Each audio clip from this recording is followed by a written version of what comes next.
សួស្តីបងប្អូនទាំងអស់គ្នាសូមស្វាគមន៍មកកាន់នីតិរឿងនិទាននៅក្នុងព្រះគម្ពីរថ្ងៃនេះយើងនឹងស្ដាប់រឿងនិទានអំពីព្រះយេស៊ូវបង្ក្រាបព្យុះដែលដកស្រង់ចេញពីព្រះគម្ពីរម៉ាកុសជំពូក4ខ35ដល់ខ41ហើយនៅចុងបញ្ចប់នៃសាច់រឿងនេះយើងនឹងមានសំណួរមួយចំនួនសម្រាប់ឲ្យបងប្អូនឆ្លើយផងដែរដូច្នេះសូមស្ដាប់ដោយយកចិត្តទុកដាក់ទាំងអស់គ្នាណាបងប្អូនការណែនាំមេរៀនសូមលើកដៃឡើងប្រសិនបើអ្នកមិនដែលមានការភ័យខ្លាចពេលខ្លះពួកយើងទាំងអស់គ្នាសិតតែជួបការភ័យខ្លាចនៅក្នុងព្រះគម្ពីរប្រាប់យើងថាព្រះតែងតែការពារនិងថែរក្សាឲ្យយើងមានសុវត្ថិភាពមិនថានៅពេលដែលយើងភ័យខ្លាចឬមានការព្រួយបារម្ភក៏ដោយថ្ងៃនេះយើងនឹងរៀនអំពីពួកសាវកដែលពួកគេមានការភ័យខ្លាចនិងពីរបៀបដែលព្រះយេស៊ូវជួយសង្គ្រោះពួកគេសូមឲ្យគ្រូបាននិយាយរឿងនេះប្រាប់កុមារក្រុមទី1សូមជួយធ្វើសំឡេងរលកសមុទ្រនិងព្យុះបក់បោកហើយក្រុមមួយទៀតដើរតួជាពួកសាវកដែលភ័យខ្លាចសូមបង្ហាញពីការទទួលខុសត្រូវរបស់ក្រុមនីមួយៗហើយឲ្យពួកគេសម្ដែងសាកល្បងក្រុមទី1សមុទ្រកុមារត្រូវងើបគូតហើយយកខ្លួនចុះឡើងរួចធ្វើជាសម្លេងខ្យល់បក់បោកក្រុមទី2ពួកសាវកកុមារត្រូវដាក់ដៃលើថ្ពាល់សងខាងហើយធ្វើដូចជាយំអត់ទេពួកយើងទាំងអស់គ្នានឹងត្រូវស្លាប់ហើយជ្រើសរើសកុមារម្នាក់ឲ្យដើរតួជាព្រះយេស៊ូវហើយឲ្យគេដេកចាប់តាំងពីសាច់រឿងនៅក្នុងព្រះគម្ពីររហូតដល់ក្រុមទី2ដាក់គេឲ្យភ្ញាក់នៅពេលដែលគ្រូចង្អុលក្រុមរបស់អ្នកមានន័យថាក្រុមរបស់អ្នកគឺត្រូវសម្ដែងតាមតួនាទី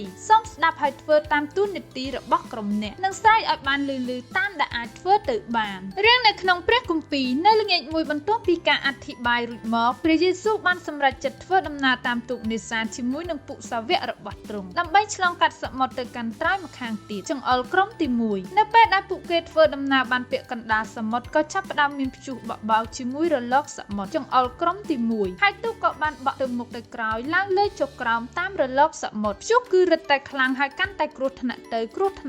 ចង្អុលក្រុមទី1ព្រះយេស៊ូវបានផ្ទុំលក់តាំងពីពេលទូកចាប់ផ្ដើមចេញពីច្រាំងទោះជាសមុទ្រធ្វើឲ្យទូកក្រឡែងយ៉ាងណាក៏ដោយក៏ទ្រង់នៅតែផ្ទុំលក់ដែរប៉ុន្តែពួកសិស្សរបស់ព្រះអង្គចាប់ផ្ដើមភ័យខ្លាចចង្អុលក្រុមទី2ពួកគេបានព្យាយាមទម្លាក់ក្តោងឲ្យទាបហើយបោះយុទ្ធការចូលទឹកប៉ុន្តែមិនបានផលអ្វីឡើយទូកស្ទើរតែលិចទៅហើយចង្អុលក្រុមទី2ទីបំផុតពួកសិស្សមិនអាចទ្រាំទ្របានទៀតព្រះយេស៊ូវនៅតែផ្ទុំលក់ស្រួលដូច្នេះពួកសិស្សក៏ដាស់ទ្រង់ឲ្យភ្ញាក់ពួកសិស្សនិយាយថាតើលោកគ្រូមិនខ្វល់ថាយើងនឹងលង់ទឹកទេឬអីចង្អុលទៅក្រុមទី1និងក្រុមទី2ក្រុមទី2ស្រែកដាស់ព្រះយេស៊ូវឲ្យភ្ញាក់ឡើងក្រុមទី2ចង្អុលទៅកុមារដែលដើរតួជាព្រះយេស៊ូវឲ្យក្រោកឈរឡើងពេលនោះព្រះយេស៊ូវក្រោកឈរឡើងក្នុងទូកហើយស្រែកថាស្ងាត់នៅឲ្យស្ងៀមខ្យល់ព្យុះបានឈប់ហើយរលកបានស្ងប់ក្រុមទី1និងក្រុមទី2នៅឲ្យស្ងៀមហើយទូកដែលព្រះយេស៊ូវគង់នោះក៏មានសុវត្ថិភាពវិញព្រះយេស៊ូវបានសម្លឹងមើលទៅសិស្សរបស់ទ្រង់ដែលសើមខ្លួនជោគហើយកំពុងតែភ័យញ័រនោះរួចទ្រង់មានបន្ទូលថាព្រះគម្ពីរម៉ាកុសជំពូក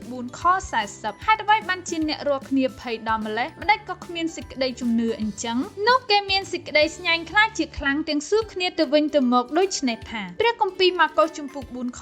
41តើលោកនេះជាអ្វីបានជាខ្យល់និងសមុទ្រក៏ស្ដាប់បង្គាប់លោកដូចនេះព្រះយេស៊ូវគឺជាព្រះរាជបុត្រានៃព្រះដែលជាអ្នកបង្កើតសកលលោកនេះយើងអាចពឹងលើទ្រង់ដើម្បីបញ្ឈប់ព្យុះក្នុងជីវិតរបស់យើងបានពេលយើងមានការភ័យខ្លាចឬការព្រួយបារម្ភនោះយើងអាចអង្វររកព្រះយេស៊ូវដោយការអធិដ្ឋានហើយយើងដឹងថាទ្រង់បានឮពីការអធិដ្ឋានរបស់យើងដូចជាទ្រង់បានឮពីសម្រេចរបស់ពួកសិស្សឲ្យជួយដូចនេះដែរសំណួរពិភាក្សា1តើអ្នកគិតថាពួកសិស្សខ្លាចអ្វីជាងគេ2តើពួកសិស្សស្វែងរកនរណានៅពេលដែលពួកគេមានការភ័យខ្លាច3តើព្រះយេស៊ូវបានធ្វើឲ្យខ្យល់ព្យុះស្ងប់ដោយរបៀបណា4តើអ្នកមានការភ័យខ្លាចអ្វីខ្លះ5តើព្រះយេស៊ូវអាចបញ្ឈប់ការភ័យខ្លាចរបស់អ្នកបានដែរឬទេតើអ្នកគិតថាព្រះអង្គបានធ្វើដូចម្ដេចផលគម្ពីរចងចាំព្រះគម្ពីរយូស្វេជំពូក1ខ9តើអញមិនបានបង្គាប់ឯងទេឬអីដូច្នេះចោលឲ្យមានកម្លាំងនិងចិត្តក្លាហានចោះកុំឲ្យខ្លាចឡើយក៏កុំឲ្យស្រយុតចិត្តផងត្បិតព្រះយេហូវ៉ាជាព្រះនៃឯងទ្រង់គង់ជាមួយនៅកន្លែងណាដែលឯងទៅផងសម្រាប់មេរៀនសាលាថ្ងៃអាទិត្យដែលតេតឹងទៅនឹងរឿងនិទានព្រះគម្ពីរខាងលើនេះសូមចុចនៅលើ link ខាងក្រោមចង់ស្ដាប់រឿងថ្មីៗទៀតអត់បើចង់កុំភ្លេចមកសាលាថ្ងៃអាទិត្យទាំងអស់គ្នាណាបងប្អូន